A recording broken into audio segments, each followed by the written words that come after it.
मुख्यमंत्री युवा कार्य प्रशिक्षणार्थींना शासकीय आस्थापनामध्येच कायमस्वरूपी रोजगार प्रदान करावे। 11 महिन्यानंतर या तरुणांनी पुढे करायचे काय हा प्रश्न आहे, त्यामुळे ठोस निर्णय घ्यावा। या मागणीसाठी मुख्यमंत्री युवा प्रशिक्षणार्थींचा सांगलीत आक्रोश पाहायला मिळालाय। सांगली शहरातील प्रमुख मार्गावरून महापुरुषांना अभिवादन करत कृष्णा काठीसह सरकारी घाटावर प्रशिक्षणार्थींसह ठिय्या मारत हरिभक्तपरायण तुकाराम बाबा महाराज यांच्या नेतृत्वात बेमुदत आंदोलन सुरू केले। शहरातील डॉक्टर बाबासाहेब आंबेडकर यांच्या पुतळ्याला अभिवादन करून या मोर्चाला सुरुवात झाली। पुढे छत्रपती शिवाजी महाराज यांना अभिवादन करून मारुती चौक ते हर्बट रोड गणपती मंदिर पासून हा मोर्चा कृष्णेच्या सरकारी घाटावर येऊन धडकला। या आंदोलनात सांगली, कोल्हापूर, जालना, अकोला, अहिल्यानगर, बीड, नांदेड, परभणी या जिल्ह्यांसह मराठवाडा आणि विदर्भातील प्रशिक्षणार्थी मोठ्या संख्येने सहभागी होते। भर पावसात तुकाराम बाबा महाराज यांच्या नेतृत्वात आंदोलन करत जोरदार घोषणाबाजी करून परिसर दणाणून सोडला। काहीही करा, पण या मुलांनी 11 महिन्यानंतर काय करायचे याबाबत ठोस निर्णय घ्यावा। या मुलांना आहे त्या ठिकाणी पुन्हा मुदतवाढ देण्यात यावी। या मुलांना सध्या कामाची गरज आहे। निवृत्त झालेल्या शिक्षकांना कामाला घेतात, त्याच ठिकाणी या तरुणांना नोकरी द्या। शासकीय आस्थापनामध्येच कायमस्वरूपी रोजगार प्रदान करावे यांसह विविध मागण्या करण्यात आल्या।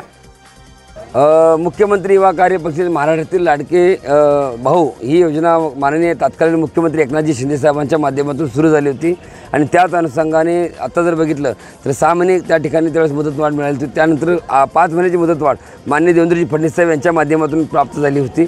पण बघता बघता 11 महिन्याचा कार्यकाळ संपत आलेला आहे। मग 11 महिन्यानंतर पुढं काय हा सवाल विचारण्यासाठी 14 तारखेला मी मुंबई आझाद मैदानावरती आंदोलन केलं होतं।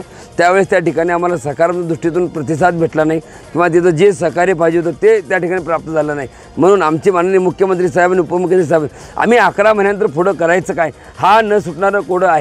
आणि आम्ही एवढी मुलं आज माझ्या पाठीमागे बसलेले बघितलं असतील की फक्त हे प्रमुख आहेत, हे संख्या नव्हे, प्रत्येक जिल्ह्यातले फक्त प्रमुख आहेत, तालुका अध्यक्ष, जिल्हाध्यक्ष किंवा गट वाईज ग्रामपंचायत विभागमधले, जिल्हा परिषद विभागमधले, शाळेतले विभागमधले जे प्रमुख आहेत तेच या ठिकाणी आता उपस्थित आहेत। जर समजा सरकारने आमच्याकडे दखल जर नाही घेतली किंवा आमची विचारपूस नाही केली तर येणाऱ्या काळामध्ये महाराष्ट्रातली 36 जिल्ह्यातली मुलं मोठ्या संख्येनं अजून या ठिकाणी मी अमर उपोषण कृष्णामाईच्या घाटावरती करण्याचा निर्णय घेतलेला आहे।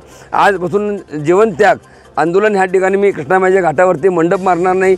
पाऊस, ऊन, वारा जे आहे त्याला समोर जाऊन फक्त मी एकटा ह्या ठिकाणी उपोषणाला बसणार आहे आणि मला पाठिंबा देण्यासाठी एवढ्या मोठ्या संख्येतून महाराष्ट्रातील 36 जिल्ह्यात फक्त तरुण, मी बाकी जे मुलं आहेत ते प्रमुख आहेत त्यांनाच हे या ठिकाणी उपस्थित राहिलेले आहेत। मी उगं येऊ नका, कोणाची गरज नाही देखील सांगत असताना देखील तुम्ही बसताय तर आम्ही म्हणून येतात। पण माझी ह्या माध्यमातून विनंती आहे सरकारना की आपण काही करा, कसंही करा, पण ह्या मुलांनी 11 महिन्यानंतर पुढं काय, ह्या मुलांनी रोजगार आहे त्या ठिकाणी मिळणार की नाही मिळणार किंवा जे तुमच्यावर पत्र प्राप्त आहे त्या पत्रामध्ये 11 महिन्यानंतर हे पत्र कुठेही ग्राह्य धरलं जाणार नाही। मग 11 महिन्यानंतर ह्या मुलांनी नेमकं करायचं काय यासाठी हा न सुटणारं कोड आहे, मुलाच्या आयुष्याशी खेळायला आहे।